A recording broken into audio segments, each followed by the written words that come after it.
Ada di kalangan toke-toke kedai, pemilik-pemilik restoran ni, dia pergi tengking dia punya pelanggan tu. Kenapa? Kenapa? Ada sakit tak sihat ke apa ni? Marah-marah, tengking-tengking suara. Kenapa? Seorang yang berniaga ini, ia adalah tugas yang mulia. Berniaga, kerja sendiri, usahawan ini, ia adalah satu pekerjaan yang mulia, yang kalau ianya dilakukan dengan cara yang betul, maka ia akan memperoleh banyak sekali pahala, ganjaran, kelebihan di sisi Allah Subhanahu wa taala.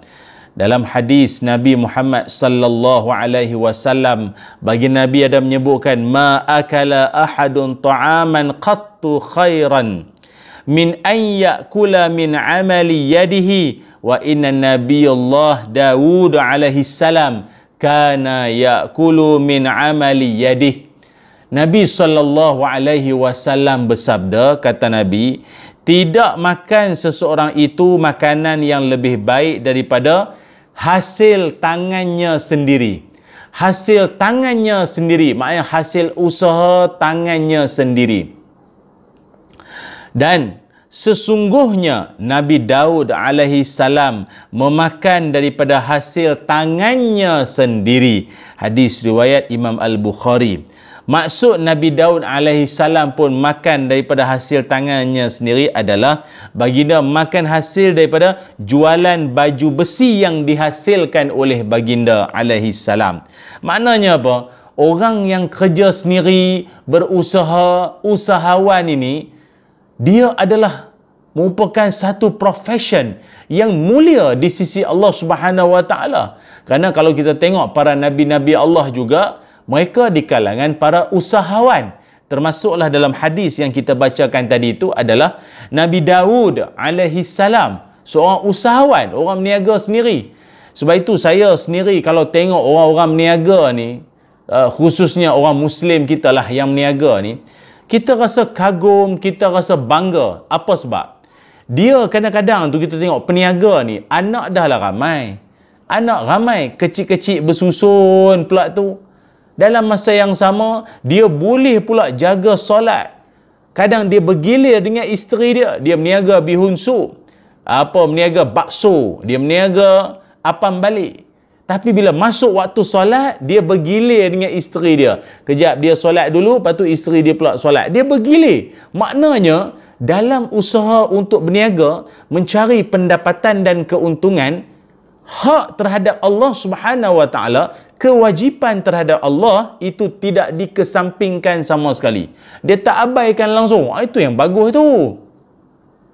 Itu yang bagus. Saya juga pernah jumpa. Ada seorang makcik ni duduk di Negeri Sembilan.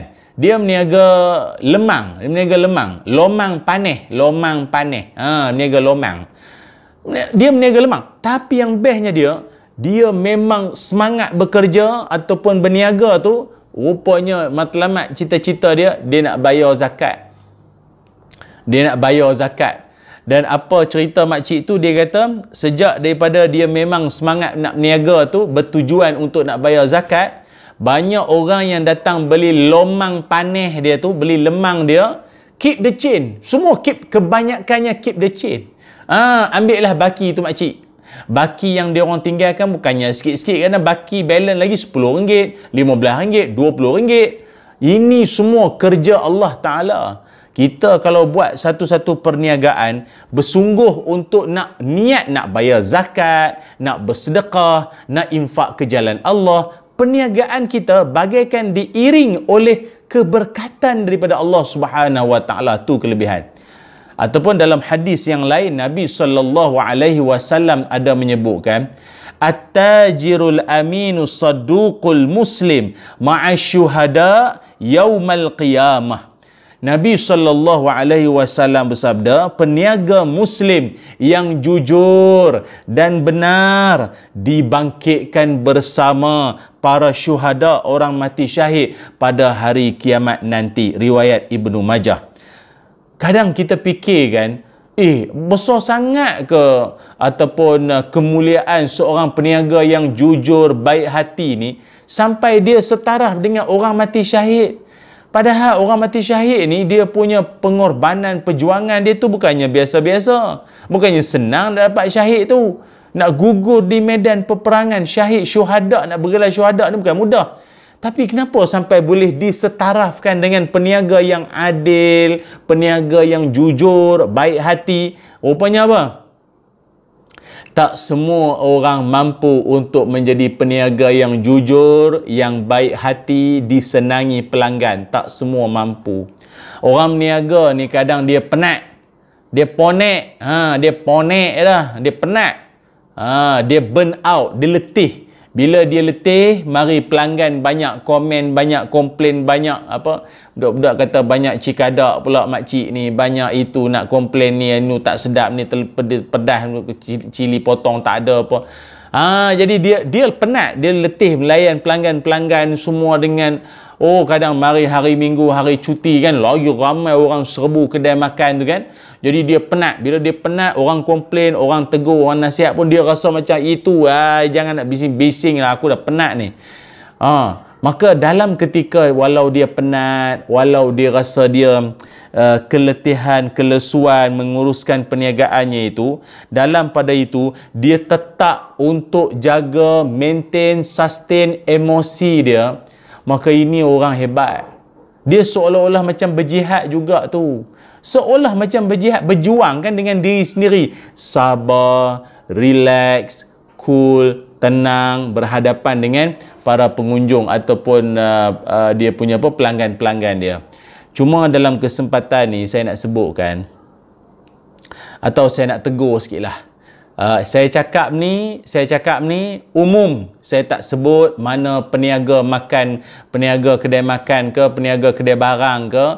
Tak kira lah mana-mana sekalipun, asalkan dia tu peniaga di negeri mana sekalipun lah. Saya tak sebutlah khusus kan, umum lah. Mana negeri sekalipun, tolong beradablah kita dengan pengunjung, beradablah kita dengan pelanggan-pelanggan kita. Ingat, kita sebenarnya bila orang datang ke kedai kita, mereka itu adalah tetamu kita.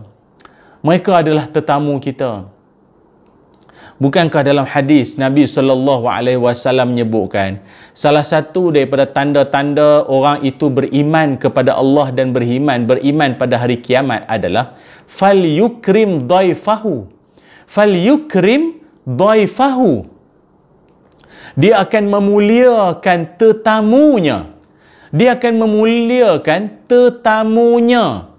Kalau dah namanya memuliakan, maknanya layanan dia terhadap pelanggan-pelanggan dia itu mesti dalam keadaan memuliakan, raikan betul-betul. Layan pelanggan tu dengan sebaiknya. Jangan biar pelanggan tu tercongok tunggu mana budak datang ambil order ni lamanya. Kan? Lepas tu pula bila datang ambil order pula, budak yang ambil order tu macam nak tak nak. Makan apa bang? Mi goreng habis. Bihun sup habis, bawa habis. Habis apa lagi sedap dik? Banyak sedap. Dah banyak tapi tadi habis tu habis, ni habis tu habis. Kata banyak yang sedap. Macam layan tak layan ya. Bayangkanlah kalau kita tuan rumah, orang datang berziarah kita, buat layan macam tak layan je, memang orang tu tobat lahum, tak mari dah rumah kita.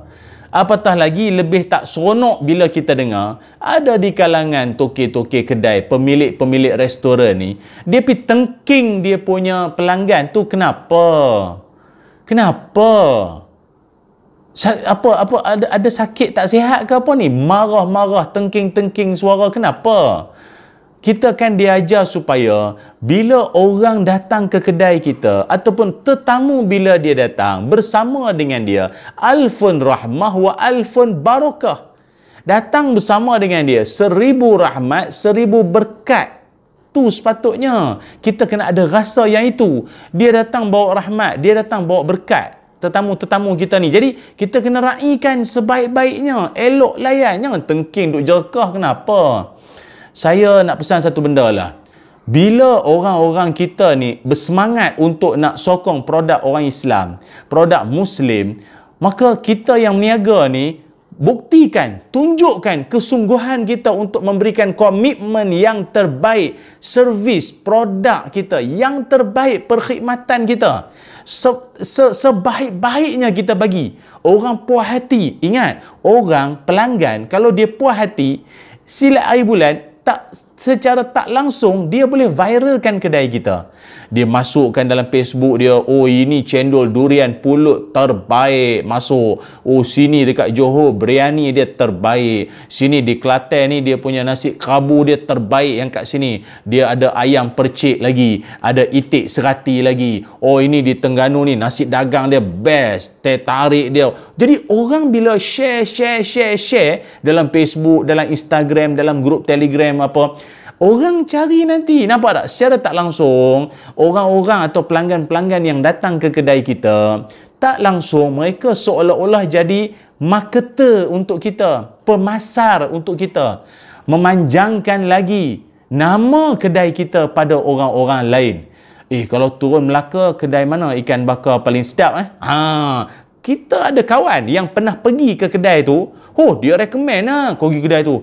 Dia punya servis cepat, ikan dia sedap, harga berpatutan, dia punya toke dia, budak layan dia pun best.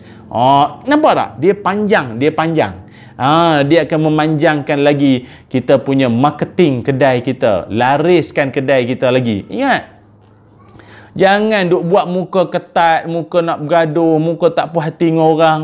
Janganlah macam tu. Lagi-lagi tengking marah orang, apa ni perangai. Tak sepatutnya jadi macam tu. Lagi-lagi pula yang tengking tu pula dah tu kedai dah berumur pula tu. Apa nak jadi ni? Orang kalau dah makin berumur, patut makin tunjuk akhlak perangai yang baik, yang elok pada generasi muda-muda sekarang ni sepatutnya. Ingat, sekali lagi kita nak sebutkan, orang yang bekerja ataupun orang yang berniaga menjadi usahawan ini besar sungguh dia punya fadilat, ganjaran, kebaikan yang dia akan dapat. Dalam hadis yang lain disebutkan, iaitu Rifa'ah bin Rafi' meriwayatkan anna Nabi sallallahu alaihi wasallam su'ila ayyul kasbi atyabu, bahwasanya Nabi sallallahu alaihi wasallam pernah ditanya, apakah usaha yang paling baik ya Rasulullah? Jawab baginda, amalur rajul biyadihi wa kullu bai'in mabrurin. Kerja paling bagus, kata Nabi, adalah usaha lelaki dengan tangannya dan setiap jual beli yang mabrur. Ini dia. Maknanya apa? Perniagaan yang bagus. Jaga akhlak, jaga adab kita. Kita ni sikit sebanyak akan menjadi perhatian orang yang datang ke kedai kita. Layan orang sebaiknya. Jangan duk main telefon. Ini banyak kadang duk main telefon. Orang datang kedai kita duk main telefon. Orang tu duk terkia-kia, duk cari mana budak nak ambil order. Kan? Duk tengok TV dengan toke pun tengok, dengan budak-budak pelayan pun semua pakat tengok TV. Apa cerita ni? Pelanggan datang dah lama tunggu tercongok. Kan? Tak boleh macam tu. Kita mesti kena ada rasa seronok meraihkan pelanggan-pelanggan kita, dan kita ada rasa satu rasa keterujaan untuk kita nak menyambut dan nak melayan sebaik-baiknya pelanggan kita. Itu yang sepatutnya. Orang akan rasa seronok tau tuan-tuan semua ya. Maka ingat, sekali lagi saya berpesan pada diri saya dan kita semua. Kalau orang duk tanya, kenapalah suka sangat pergi kedai mamak, warung mamak tu. Mamak tu kan, mamak corner lah, apa maju-maju lah, apa nama kedai dia kan, hujung mesti maju kedai mamak kan. Tengok saja macam mana servis dia. Ini bukan kita nak membanding, tapi sekadar untuk muhasabah kita. Servisnya cepat. Apa benda tak ada. Kadang kita panggil bos. Bos, sini apa ada? Oh, ini semua ada. Ini ada roti canai, roti tampal, roti telur, roti sarang burung, roti pelantar, roti tisu, semua ada. Dia kata semua ada. Kita pun seronok dah lah dengan skrin TV besar, bola lagi semua ada. Memang dia servis dia cepat. Kita baru duduk, baru tarik kursi nak duduk, dia dah mari dah. Order bos. Tengok, laju. Dia laju, cepat. Kalau tak kena ke apa, dia laju je, dia punya bertindaknya itu. Kita pun seronok. Kenapa agaknya kita tak mampu nak buat lebih baik daripada itu? Ini sebagai satu bahan muhasabah kita bersama insya-Allah.